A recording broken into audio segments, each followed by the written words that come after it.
Nabi Isa tidak membenci, tidak memerangi, tidak membuat kerusakan. Nabi Isa tidak memusuhi para rasul. Nabi Isa adalah orang yang taat. Dia adalah orang yang bertakwa kepada Tuhan. Dan justru dia datang kemudian melarang orang-orang Yahudi untuk menanggalkan ajaran Tuhan yang datang kepada Nabi Musa. Jadi Nabi Isa memenuhi syarat enggak untuk disalib? Kagak. Bismillahirrahmanirrahim. Assalamualaikum warahmatullahi wabarakatuh. Alhamdulillahirrabbilalamin. Wassalatu wassalamu ala rasulillah wa ala alihi wa sahbihi wa mawalah amma ba'du. Sahabat beriman yang dimuliakan Allah, syukur alhamdulillah kita bertemu lagi di channel ini. Pada kesempatan yang berbahagia ini, saya mengajak kita semua untuk bersama-sama menyimak dialog ilmiah lintas agama. Tentunya banyak sekali ilmu, hikmah, dan manfaat yang bisa kita jadikan pelajaran dalam kehidupan kita sehari-hari. Penasaran siapa beliau? Mari kita simak bersama. Selamat mendengarkan. Iya, selamat malam Bang Suma. Iya, malam. Ya, saya mau bertanya tentang penyaliban Bang Suma. Iya, silakan. Ya, ada 3 pandangan proses penyaliban Isa Al-Masih. Kalau dalam keyakinan saudara-saudara Yahudi, penyaliban Isa Al-Masih itu dilihat salah satu tindakan yang dilakukan karena Isa Al-Masih dilihat sebagai pembawa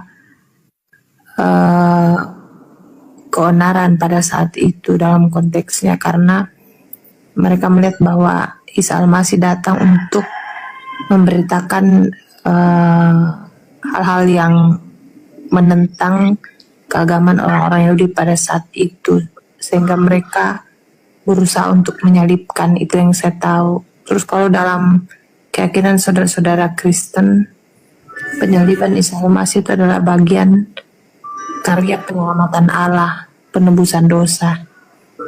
Dan kalau dalam keagamaan Muslim, mudah-mudahan saya tidak salah, penyaliban Isa Al-Masih itu adalah salah satu bentuk Allah mengasihi Isa sendiri, sehingga ada seorang yang diserupakan dengan Isa Al-Masih menggantikan Isa Al-Masih, sehingga belas kasih Allah itu hadir di dalam kehidupan Isa Al-Masih dan dia diangkat secara hidup-hidup. Jadi penyaliban yang terjadi itu dalam konsep Islam adalah orang yang diserupakan, kurang lebih seperti itu. Nah, pertanyaannya ialah, dari ketiga pandangan agama ini tentang penyaliban, Bang Suma, mereka memiliki ayat atau dalil yang menguatkan bahwa ajaran mereka itu benar. Contoh kecil misalnya dalam kekristenan ada ayat-ayat yang menceritakan tentang Yesus itu disalib di kitab Injil. Nah, kalau di Islam sendiri, adakah ayat Al-Quran yang menguraikan bahwa memang Isa Al-Masih itu digantikan oleh orang yang menyerupai dia, sehingga penyaliban itu terjadi? Mendengar penjelasan Bang Suma tadi bahwa apa bedanya Al-Quran dengan hadis, dari pertanyaan saudara yang saya lupa namanya tadi yang turun itu, bahwa hadis itu memperlengkapi Al-Quran, menjelaskan Al-Quran seperti itu. Walaupun kedudukannya ya Al-Quran lebih di atas, tetapi hadis itu memperkuat apa yang ada dalam Al-Quran. Nah, itu pertanyaan saya, Bang Suma, adakah juga dalilnya atau apalah yang memang betul-betul mengatakan bahwa ada yang menggantikan Isa Al-Masih, orang yang menyerupai, orang yang diserupakan dengan Isa Al-Masih sehingga dia disalibkan? Itu Bang Suma. Oke, baik. Jadi yang harus dipahami di sini adalah latar belakang penyaliban. Jadi penyaliban itu bukan sesuatu yang diatur oleh Allah dan juga bukan sesuatu yang dipersiapkan oleh Allah. Enggak. Itu disebabkan karena adanya makar. Makar yang dilakukan kemudian oleh orang kafir, orang-orang Yahudi yang ingkar kepada Nabi Isa alaihissalam. Nah, kalau di dalam Al-Quran, orang yang disalib itu adalah orang yang memerangi Allah, orang yang memerangi Nabi Musa, ajaran Nabi Musa, orang yang memerangi kemudian ajaran Nabi Isa, ajaran Yesus dalam hal ini. Al-Quran surah Al-Ma'idah ayat 33. A'udzubillahi minasyaitonirrajim. Innama jazaa'ul ladina yuharibuna Allah wa rasulah wa yas'auna fil ard fasadan aw yuqattalu aw yusallabu. Hukuman bagi orang-orang yang memerangi Allah dan yang memerangi Rasulnya dan membuat kerusakan di bumi hanyalah dibunuh dan disalib. Nah, kemudian Nabi Isa tidak memerangi Allah.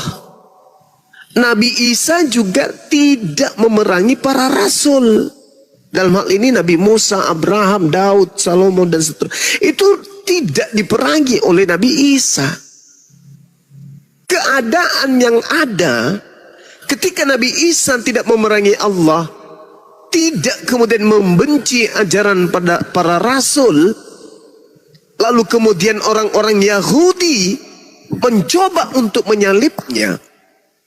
Kategori salib yang diperuntukkan untuk yang memerangi Allah dan memerangi Rasulnya tidak terpenuhi oleh Nabi Isa alaihissalam, maka Allah menggagalkan upaya itu. Itu dulu, latar belakangnya dulu yang harus dipahami. Bahwasanya yang disalib adalah orang yang memerangi Allah, orang yang membenci Allah, orang yang memusuhi ajaran Allah, memusuhi Rasul Allah, utusan Allah. Berarti ketika ada upaya untuk menyalib Nabi Isa, Allah Azza wa Jalla tidak mengizinkan itu terjadi. Tetapi apa yang terjadi kemudian? Nabi Isa tidak disalibkan, tapi orang-orang kafir mengatakan disalibkan. Orang-orang kafir mengatakan disalibkan. Maka apa kata Allah? Wa qaulihim, maka aku hukum juga mereka karena ucapan mereka. Inna qatalnal Masih Isa bin Maryam Rasulullah wa ma qatalu wa ma salabu walakin syubbiha lahum wa innal ladzina ikhtalafu fi la fi syakkin min ma lahum bihi min ilmin illa ittiba'an wa ma qatalu yaqina. Jadi Al-Quran mengatakan, aku hukum mereka karena ucapan mereka yang berkata, sesungguhnya kami telah membunuh Isa Al-Masih putra Maryam, yang mereka ngejek, yang mereka hinakan dengan menamainya sebagai Rasulullah, padahal mereka tidak beriman kepadanya. Mereka mengatakan telah membunuhnya, padahal mereka tidak membunuhnya dan tidak pula menyalibnya, tetapi diserupakan bagi mereka orang yang dibunuh itu dengan Nabi Isa alaihissalam. Berarti ada penyaliban, ada. Cuman yang disalib ini bukan Nabi Isa, tapi orang yang diserupakan dengan Nabi Isa. Itu. Jadi penyaliban itu ada. Nah, muncul Kristen kemudian setelah penyaliban, jauh setelah penyaliban, Kristen muncul dengan mengangkat sebuah konsep bahwa kematian Yesus itu untuk dosa-dosa Kristen. Itu konsep yang dibuat-buat belakangan. Tidak ada narasi di dalam Al-Quran ataupun di kitabnya orang Yahudi. Bahkan kalau kita melihat dalam Ulangan 21 nomor 22-23, apabila engkau menghukum orang yang melakukan dosa yang sepadan dengan hukuman mati, lalu engkau kemudian hukum dia, jangan kau biarkan mayatnya semalam-malaman di atas tiang. Sebab orang yang dikutuk, orang yang dikutuk oleh Tuhan tidak boleh menyentuh tanah yang diwariskan kepadamu. Itu jelas itu. Berarti yang disalib ini menurut kitabnya orang Yahudi dan menurut Al-Quran adalah orang yang dikutuk oleh Tuhan. Bukan dikutuk oleh dosa-dosa. Bukan menanggung dosa-dosa. Bukan. Tetapi dikutuk karena ulahnya sendiri telah melakukan dosa. Nah, upaya-upaya yang dilakukan kemudian saya sebagai kristologi atau apologetika Islam, bagaimana di dalam Bible? Apa latar belakangnya? Ternyata betul latar belakang keinginan membunuh Isa atau Yesus adalah kecemburuan orang-orang Yahudi terhadap apa yang dicapai oleh Yesus. Itu apa? Membangkitkan, bermujizat, bernubuat, mengusir setan, menyembuhkan orang buta, menyembuhkan orang lumpuh, orang kena penyakit sampar dan seterusnya. Orang kerasukan setan disembuhkan. Membuat kemudian orang Yahudi ini takut. Takut orang Yahudi ini. Ini Yesus kalau dibiarkan bahaya. Dia bisa mempengaruhi orang.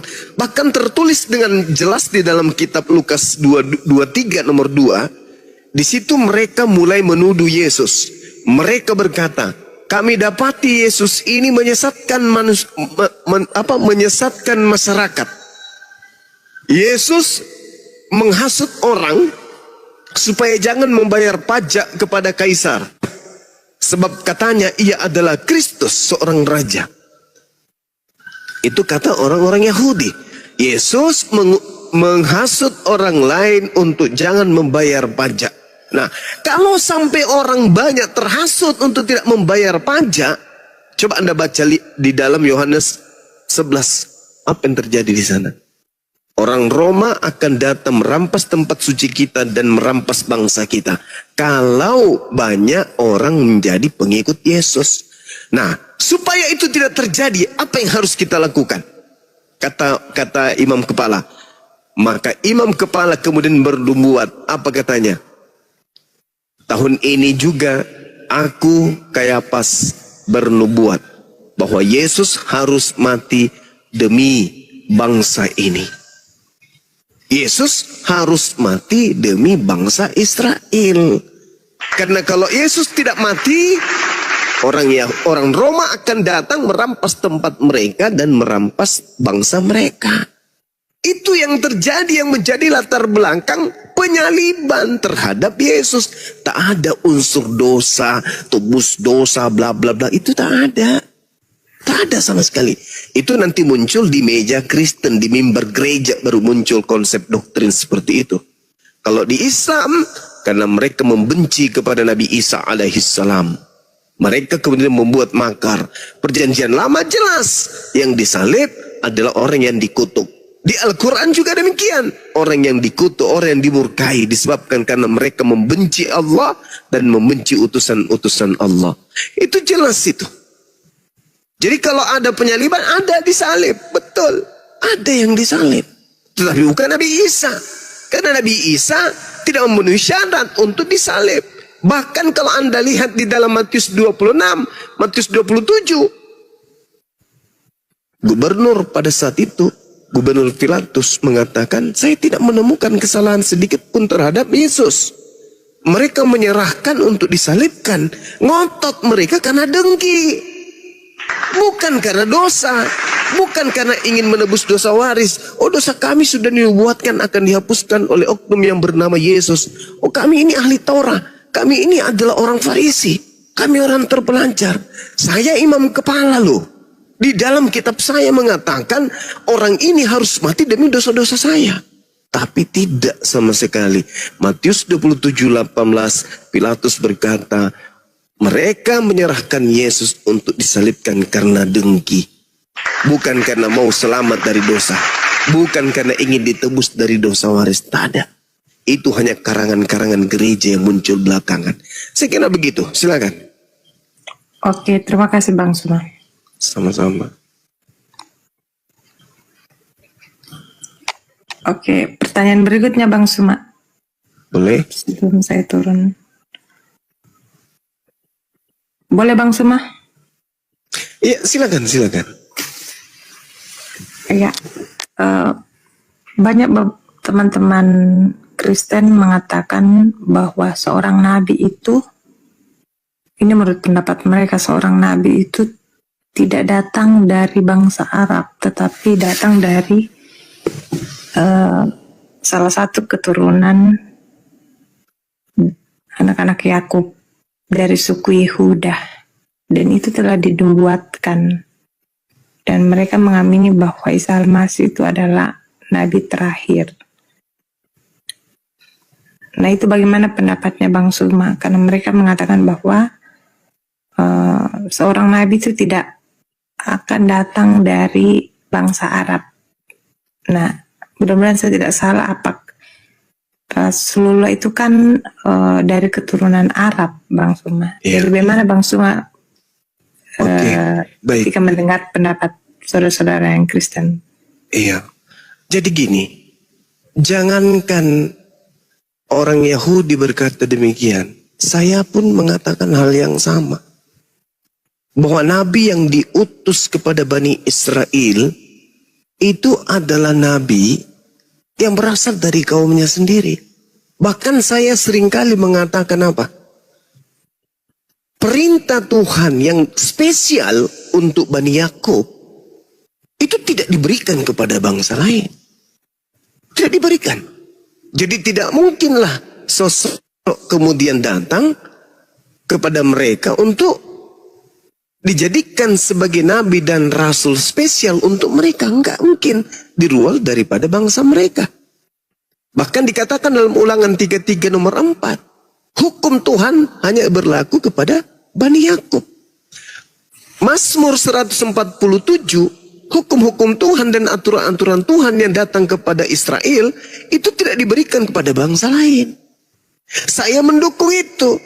Masalahnya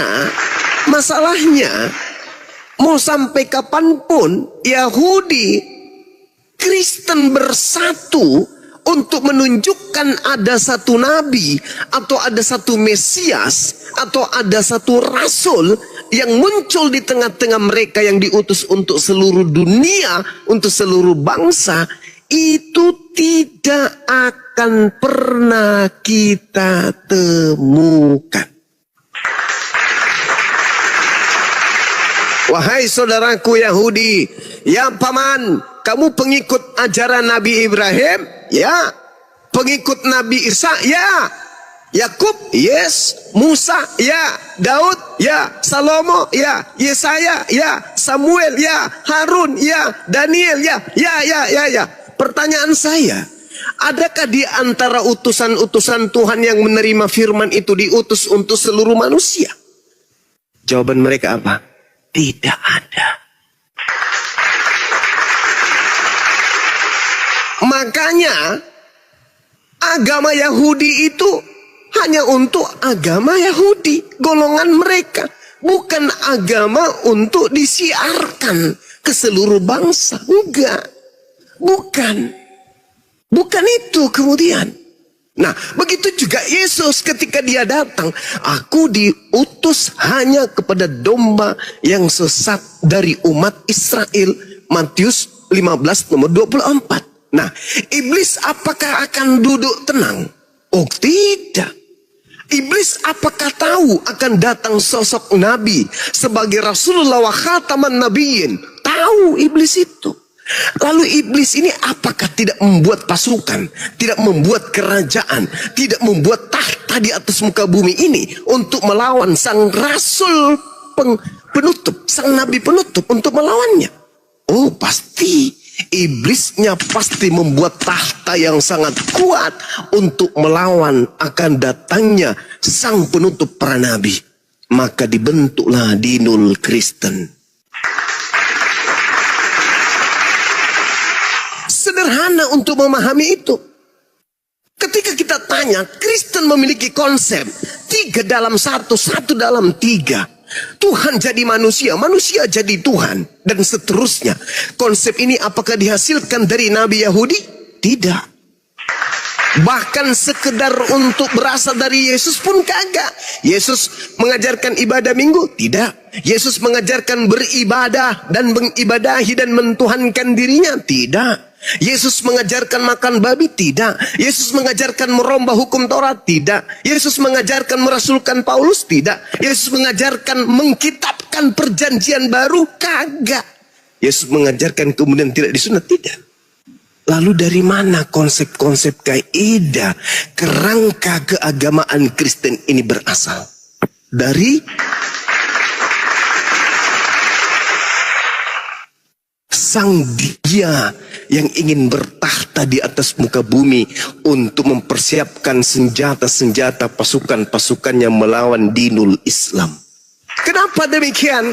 Karena baginda Rasul Muhammad sallallahu alaihi wasallam sudah diterangkan di dalam kitabnya orang Yahudi, Kejadian 49 nomor 10. Tongkat kerajaan tidak akan beranjak dari Yehuda, ataupun lambang pemerintahan dari antara kakinya tidak akan berpindah sampai dia yang datang berhak atasnya, yang kepadanya akan takluk bangsa-bangsa. Siapa itu? Bagaimana mungkin Yahudi bisa menaklukkan bangsa lain, sedangkan ajaran Yahudi bukan diperuntukkan untuk bangsa lain? Yesaya 31 sampai 36. Aku akan mengadakan perjanjian baru dengan Bani Israel dan Bani Yehuda, yaitu aku akan memasukkan hukum Taurat ke dalam batin setiap Bani Israel. Mana seruannya kemudian kepada Bani Israel? Wahai Bani Israel, ajarlah seluruh dunia untuk mempertuhankanku, untuk melakukan hukum-hukumku dalam hukum Taurat. Ada? Tak ada. 2 hari sampai kiamat, sebelum kiamat itu tidak akan pernah ditemukan. Makanya Yahudi itu tidak pernah mensiarkan agama Yahudi. Kenapa? Karena mereka tidak bisa menaklukkan bangsa-bangsa. Tak ada perintah untuk menaklukkan bangsa-bangsa. Yesus pun demikian. Tak ada perintah Yesus untuk menaklukkan bangsa-bangsa. Stop Bang Suma, kamu bohong, kamu bullshit. Kenapa bisa Paman?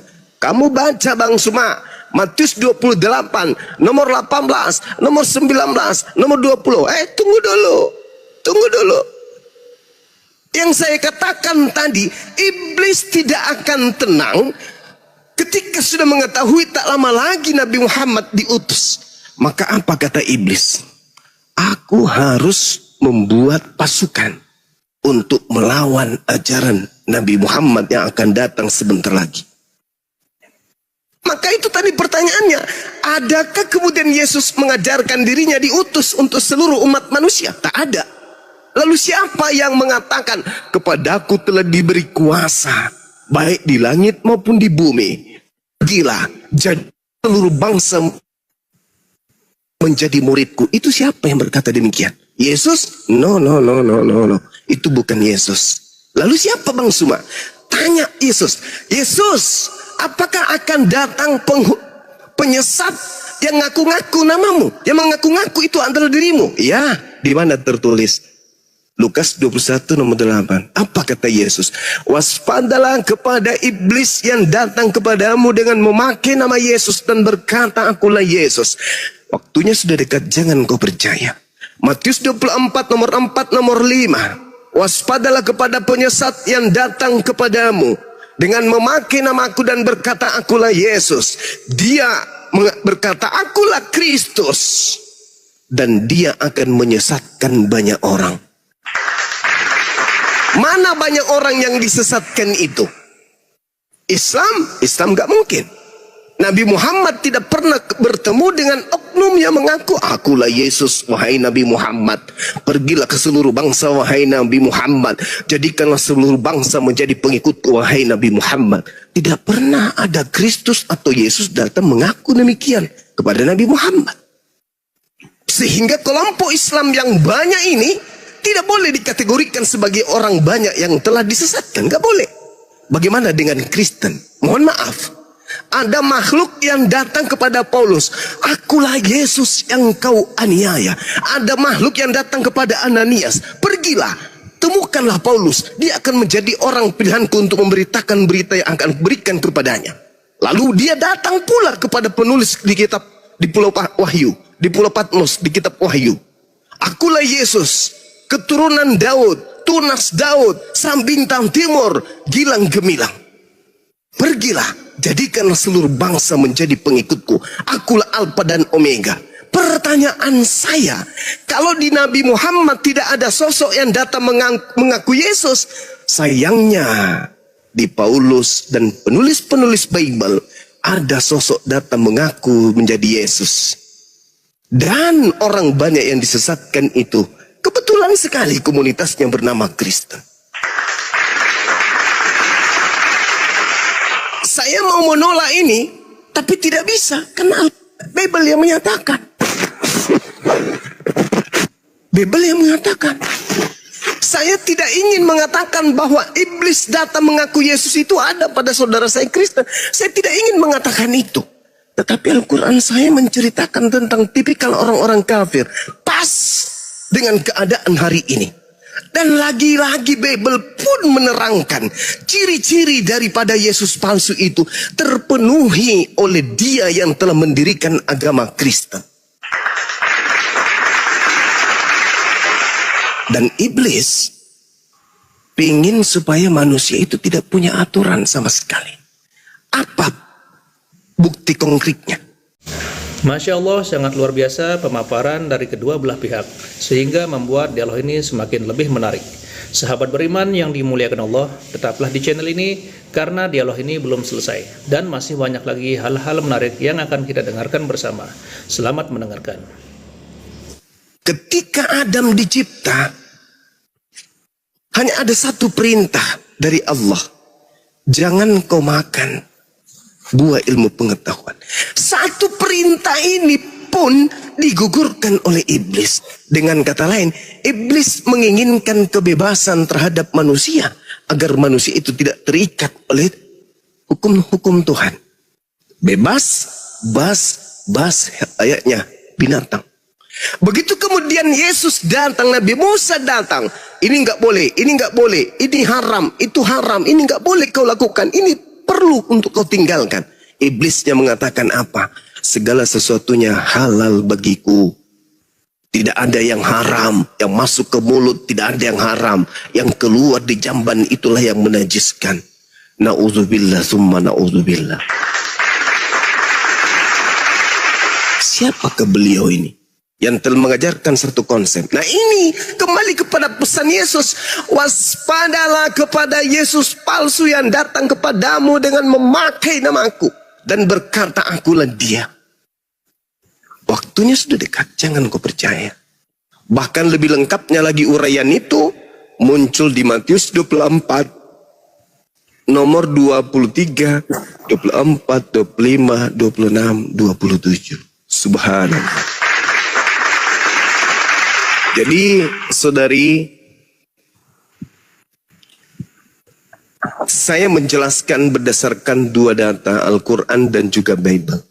Tinggal saudari renungkan, di mana Yesus pernah mengaku datang kepada seseorang dan seseorang itu banyak memiliki pengikut. Coba Anda lihat di dalam Matius 23 nomor 15, celakalah engkau wahai ahli Taurat, orang Farisi, orang munafik. Engkau menjelajahi daratan, kemudian menyeberangi lautan, mentobatkan orang. Setelah dia bertobat, kau jadikan dia orang neraka dan 2 kali lebih jahat daripada engkau sendiri. Siapa orang Farisi, siapa ahli Taurat yang menjelajahi daratan, menyeberangi lautan, mentobatkan orang dan pengikutnya separuh penduduk bumi? Itu siapa?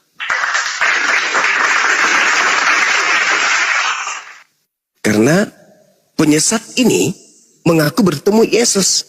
Jadi apabila ada orang berkata ada Yesus di sini, ada Yesus di sana, jangan kau percaya. Camkanlah aku sudah mengatakannya terlebih dahulu.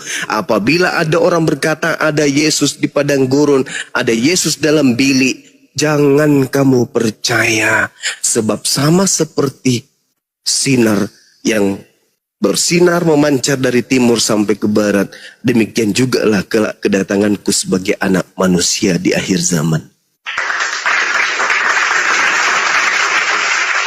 Jadi ketika orang Yahudi menemukan Paulus mengaku bertemu bernama Yesus di padang gurun, orang Yahudi tidak percaya. Ketika Paulus menulis surat kemudian bertemu Yesus dalam bilik penjara, orang Yahudi tidak percaya. Alhamdulillahirrabbilalamin, demikianlah dialog lintas agama yang sangat menarik.